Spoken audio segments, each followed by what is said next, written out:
ରାଜନୀତିରୁ ସନ୍ନ୍ୟାସୀ ନେଲେ ପାଣ୍ଡିଆନ ଓଡିଶା ଲୋକ ପନ୍ଥା କମଳ ଚାଉଳ ଅନ୍ତୁଳି ଧରି ପାଣ୍ଡିଆନକୁ ହିମାଳୟ ବିଦା ଧୀରେ ଭାଇ ତୁ ହିମାଳୟ ଯାକୁ ଯୁଆଡେ ଯା ମନର ଦୁଃଖ ନାହିଁ ଆରେ ରତ୍ନ ଭଣ୍ଡାର ଚାବିଟା ତ ଭଙ୍ଗା ସଇଲାଣି କାଠିଟା କରି ରତ୍ନ କହିଦେଇ ଯା ଆରେ ଚା ଜାଣ ଆରେ କଣ କହିଲ ଚା ଟାଇମ କେତେ ହେଲାଣି? ଟାଇମ 10:15 ଆଚ୍ଛା ଏବେ ମୁଁ କିଏ? ତମେ ମନ୍ତ୍ରୀ ଛଇ ଛଅ ଚିଙ୍ଗି କିଛି ମିନିଟ ଦିଅ এইটা ডিউটি টাইম ମୁଁ କନଷ୍ଟେବଳ ତମେ କିଏ? ମୁଁ ତମ ସାଙ୍ଗେ ମଦନ ইউ আর 10 নম্বর তবে কি? ଓ ଭୁଲି ଯାଇଥିଲି ମାନେ ମୁଁ ହୋମଗାର୍ଡ ମଦନ গুড ଶୁଣ ସନ୍ଧ୍ୟା ବାହାରୁ ସକାଳ 10 ମୁଁ ତମ ସ୍ତ୍ରୀ ରୋଷେଇବାସ କରିବି ମଦ ଦବରେ ତମ ଖାଇବାକୁ ଦେବି ତାପରେ ତମ ପାଖରେ ବସିକି ମଦନ ନାମ ସୁନା ଆମ ଗେଲା ଏମିତି ଇତ୍ୟାଦି କହିବି କିନ୍ତୁ ଦିନ 10 ରୁ ସନ୍ଧ୍ୟା 5 ମୁଁ ତମ ହାଇର ଅଫିସର ମନେ ଅଛି ତ? ମାନେ ଭୁଲି ଯାଇଥିଲି ତୁମେ ମୋ ଉପରଟା ମୁଁ ତମ ତଳଟା ମାନେ ଅଧିକା ଗପ ଚଢିକି ମ୍ୟାଡାମ ମତେ ମୁଁ କହିଲି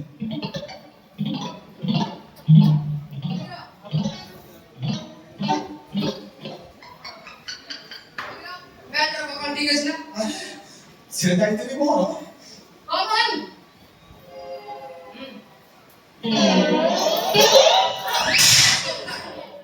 ওপর সাইজ করছ না মশলা অপশন সুতি করছ আর হাফ পিনছো ডাবল ড্রেসরা আরে আরে সার নাম দেশে পৌঁছে না থানা ভিতরে তো রোমান্স ছড়ে দেবে তো সুবিধা নাকি আরে যাবে পুলিশ না বাবা ঢোকা যাবে কোন এমনি এসে টিকে আগুনে যে বাহার দিয়ে যাচ্ছি এই সারা সুবিধা সদন ছুইটা কেই বাবা নতুনে ମୁଁ ତାକୁ ପସନ୍ଦ କରି ତାଙ୍କ ଇଚ୍ଛା ନଥିଲେ ବି ବାହା ହେଲି ସାର୍ କୁ ରିକ୍ୱେଷ୍ଟ କରିକି ଥାନାରେ ଚାକିରି ବି କରେଇଦେଲି ସେଟା ଗୋଟା ପୁଣି ମୋ ଉପରେ ଘଇତାଗିରି ଦେଖେଇଲାଣି ତାପରେ ଆସିଲା ଟିକେ ପେପର ଦେଖିଦବା ଏ ଥାନା ବାଲା ଆଜି ମତେ ଡାକିଛନ୍ତି ଡାକିବେନି କେମିତି ସେ ଜାଣି ସାରିଲେଣି ମୁଁ ଆଗାମୀ ଇଲେକ୍ସନରେ ଏମଏଲଏ ଷ୍ଟାର୍ଟ କରୁଛି ତେଣୁ ସେ ଆଗତରା ଡାକି ଫୁଳ ତୋଡ଼ା ଦେଇକି ମତେ ଟିକେ ସମ୍ବର୍ଦ୍ଧନା କରିକି ହାତରେ ରଖିବେ ହେଲା ମୁଁ ରାଜି ମୁଁ ତମ ଆତିଥ୍ୟ ଗ୍ରହଣ କରିବି କିନ୍ତୁ ଏଠିକି ଆସିଛୁ ମାନେ ମୁଁ ଆଉ ଗୋଟେ କାମ ସାରିକି ଯିବି ସେ ଶଳା ରାତି ଆମ ସ୍ତ୍ରୀକି ନେଇକି କୁଆଡ଼େ 15 ଦିନ ହେଲା ଫେରାର ହେଇଯାଇଛି କାରଣ ଗୋଟେ କ୍ରିମିନାଲ କେସ୍ ଠୁଙ୍କି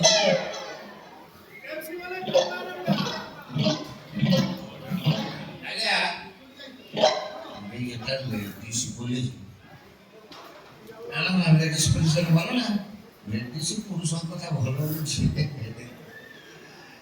ମ୍ୟାଡ଼ାମ ନମସ୍କାର ମୁଁ ହେଲି ଉଦ୍ଧବ ସାହୁ ମୋର ଜାଗାରେ ମୁନ୍ସି ଏ ଆଗାମୀ ଇଲେକ୍ସନରେ ମୁଁ ଏମଏଲଏ ଷ୍ଟାଣ୍ଡ କରୁଛି ତାପରେ ମନ୍ତ୍ରୀପତି କେତେବେଳେ ହେବି ମୋ ଭାଗ୍ୟ ଖୋଲିଗଲାଣି କିନ୍ତୁ ଗୋଟେ ଦୁଃଖ ମନେ ରହିଛି କ'ଣ ମୋ ସ୍ତ୍ରୀ କି ମୋ ନାତିଟା ନେଇକି 15 ଦିନ ହେଲା କୁଆଡ଼େ ପଳେଇବି ସେଇଟା ମୋର ଗୋଟେ ଦୁଃଖ ତାକୁ ଟିକେ ଶୀଘ୍ର ଧରିକି ଆଣିକି ତାକୁ ହାଜତରେ ପୁରାନ୍ତୁ ମୋ ସ୍ତ୍ରୀକୁ ମୋତେ ଫେରାନ୍ତୁ କାରଣ ମୁଁ ଆଜି ପର୍ଯ୍ୟନ୍ତ ଚଉଠି କରିନାହିଁ ମୋ ସ୍ତ୍ରୀ ଗୋଟେ ବ୍ରତ କରୁଛି ମୁଁ ଚଉଠି କରିଲେ ଚଉଠି କରିବା ଆଗରୁ ଯଦି ମୁଁ ମରିଯାଏ ତାହେଲେ ମୋ ଆତ୍ମା ଶାନ୍ତି ହବନି ମୋ ଭୂତ ଖାଲି ଲେଡିସ୍ଙ୍କ ଚାରିକରେ ଘୁରିବ ଏଇଟା ମୋର ଗୋଟେ ଦୁଃଖ ଆପଣ ଗୋଟେ କାମ କରନ୍ତୁ ଆଜ୍ଞା ଆଣିକି ମୋ ସ୍ତ୍ରୀକୁ ମୋତେ ଶୀଘ୍ର ଫେରାଇଲେ ମ୍ୟାଡ଼ାମ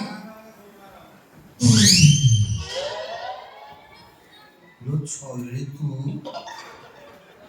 ତୁ ପୋଲିସ କି ଖୁସି ମୋ ଖବର ମୁଁ ହଜରା ବନ୍ଦ ଖୋଜିଲା ମୁଁ ତୁ ପୋଲିସ ମତେ କହିଲୁ ଆରେ ହେ ମୁଁ ଦୂରେ ତୁଟି ଏରା ଗୋଟେ କୋଡେ ପକେଇକି ଆନନ୍ଦ ହେଇଯାଏ ଏ ଓଇ ବିଜେଡି ସହିତ ତ ପ୍ରେମ କପ ଅଧା ସରି ଯାଇଛି ସାରା ତୁ ବି ଏଠି ତୁ ତ କମ ସାହସ ନେବି ତୁ ମୋ ରାତି ହେଇଛି ତୋ ଜେଜେବାଙ୍କୁ ଧରିକି ଫେରାଅ ମୋର ମୁଣ୍ଡ ପୁରା ଟିଣ ହେଇଗଲା କି ମୁଁ ତତେ ଟିଣ କରୁଛି ଦେଖ ତମ ଏସି ଦେଖ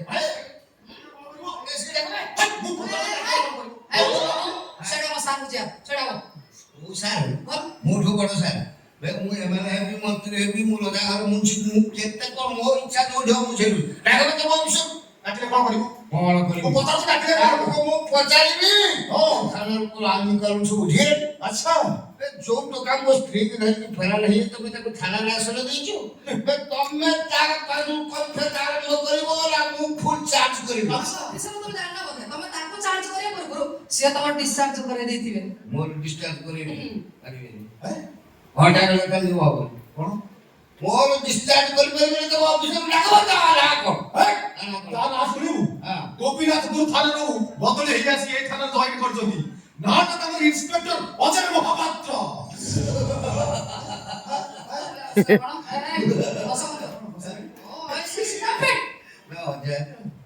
ଅଜୟ ମୁଁ ତା ମାମୁଁ ସେ ଭୁବନେଶ୍ୱର ଟ୍ରାନ୍ସଫର ଆସିକି ମୁଁ ସେ କଥା କେମିତି ଜାଣିଲ କହିଲ? କାହିଁକି ଆସିଛନ୍ତି?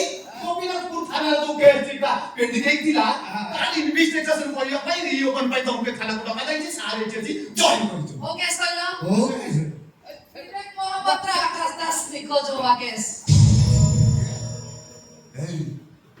ତମର ତ କାଣ୍ଡ ଜ୍ଞାନ ନାହିଁ ମୁଁ ଯାହା ଦେଖୁଛି।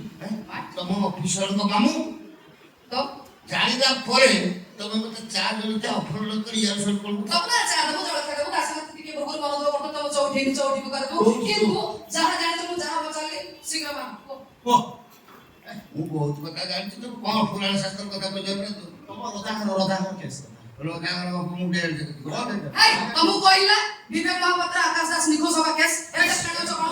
କିଛି ଜାଣିଛି। ସବୁ ଜାଣିଛୁ। ନ ଜାଣିବାର ଯାହା ଅଭିନୟ କରୁଛୁ ସବୁ ଜାଣିଛୁ। ନା ମତେ ୟାର ସବୁ ପ୍ରଶ୍ନ କରଣା। ମୁଁ ରାଗି ଲୋକ ପଇସା ପହଁରିଲେ କବି ତ ନା ମୁଁ ଜାଣିଛି ତମେ ଅତି ରାଗିଲେ କିଛି କରିପାରିବନି।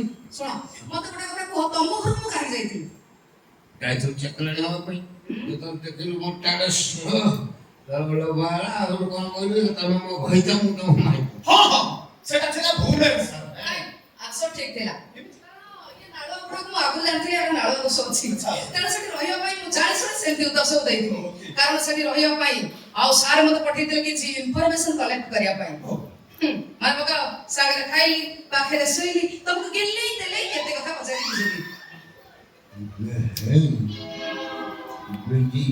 ପାଇଁ ଆସିଥିଲା ଇଏ ଶାଢ଼ୀ କାମାର କଣ ବିଗିଳି ହଉଛ? ବର୍ତ୍ତମାନ ସିକ୍ୱେନ୍ସ ଚେଞ୍ଜ କରିବା ଯେତେ କଣ ମଜା କଥା ଶୁଣ କଣ କହିଲୁ?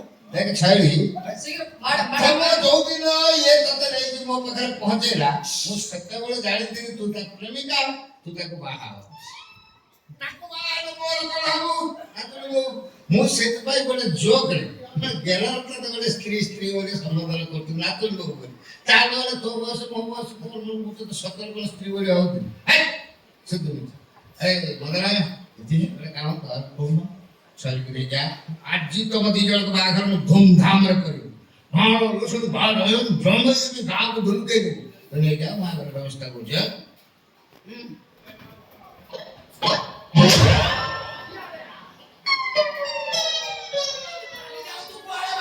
ଦେଖୁଛୁ ଏ ଘଣ୍ଟାକୁ ଶତ ଶତ ମାନିଯା କଣ କରୁଛନ୍ତି ଶତ ଶତ ସବୁ କଥା। ମୁଁ କିଛି ଜାଣିନି ମତେ ଯାହା ସବୁ ମୁଣ୍ଡ ଟେନସନ করে যা বতালে শীঘ্র তো তাহলে পুলিশ কি মানে স্টাইল এমিতি কেবিবি তো বাপা কইলি মো সব ডাকিব। ମୁଁ କିଛି ଜାଣିନି ସବୁ ଜାଣିଛୁ।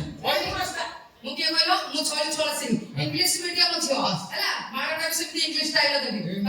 ଇଂଲିଶ ରାଣ ପକେଇ କହୁଛି ତମେ ଯୋଉ ବିଷୟ ପଚାରୁଛ ମୁଁ ସେ ବିଷୟ ଦିଏ କି ଜାଣିନ ତମେ କିଛି କହିବନି ନା ନା କି ଜାଣିନ କିଛି କହିବନି।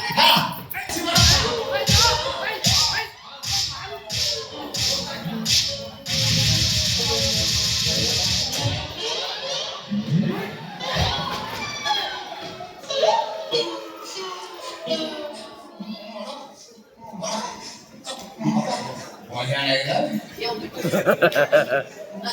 ସେ ମାଡ଼ କାଟିଲାଣି କାହିଁକି ତୁ ଯୋଉ ଦୂର ସେଇ ଆନନ୍ଦ ଏତେ ଦିନ ମୁଁ ଭାବିକି ଚଉଠି ହଉଛି ଆଉ ଥରେ ମ୍ୟାଡାମ ପଡ ମୋ ଉପରେ ଆଉ ଥରେ ପଡ ମାର ମୁଁ ବହୁତ ଖୁସି। ଭଲ ମଜା ମୁଁ ତମକୁ ଦଉଛି ଆଉ ବୁଝ ନା କଥା ଛାଡ଼ି ଦିଅନ୍ତୁ ମୁଁ କଥା ତଳି ପେଟକୁ କେମିତି ଦେଇଛି ସାଇଡ୍ ହେଇଯିବ। ଉପରେ ପଡିକି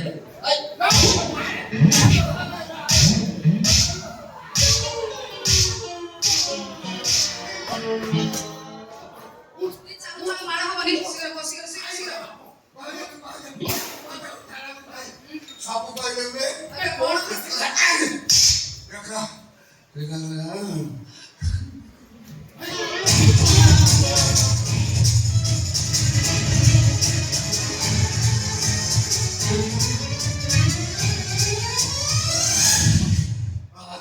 ସବୁ ତ କହିଦେଲି ସବୁ ଶୁଣିଲ